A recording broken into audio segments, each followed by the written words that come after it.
मुझे उर्दू अदब से दिलचस्पी की ये दौलत अपने दादा अबू से मिली है और मेरी शायरी का उन्वान है ज़मीन के।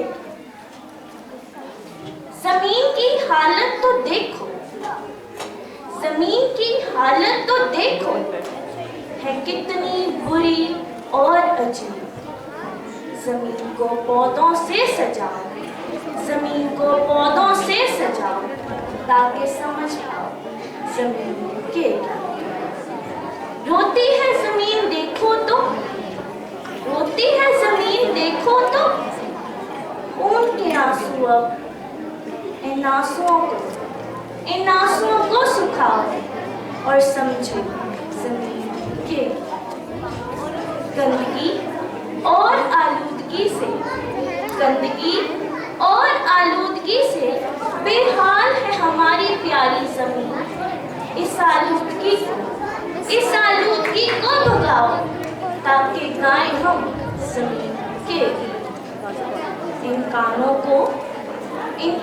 को नहीं आती ज़मीन की ये एक सदा, इन कानों को नहीं आती ज़मीन की ये एक सदा।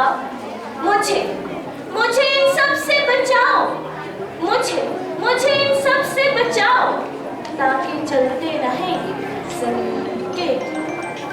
अपनी आदतों से नुकसान ना उठाना, अपनी आदतों से नुकसान ना उठाना ज़मीन की है फरियाद। अपनी आदतों में तब्दीली लाओ, अपनी आदतों में तब्दीली लाओ ताकि गा पाओ ज़मीन के।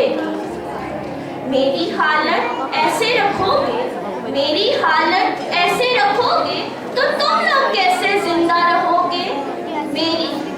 मेरी इस अहम बात पर कान लगाओ, मेरी इस अहम बात पर कान लगाओ ताकि गाते रहो मेरा रखो ख्याल, मेरा रखो ख्याल और कदर करो अल्लाह की नेमतों की। मेरा रखो ख्याल और कदर करो अल्लाह की नेमतों की। ज़्यादा से ज़्यादा दरख्त लगाओ ताकि ख़त्म ना हो ज़मीन के। इमसाल आशिर ने अपने अल्फाज में खींची है इस दुनिया की तस्वीर। ज़मीन को बचाने में अपना किरदार निभाओ ताकि कायम रहे ज़मीन के, कायम रहे ज़मीन के। आपकी समाअत का बहुत बहुत शुक्रिया।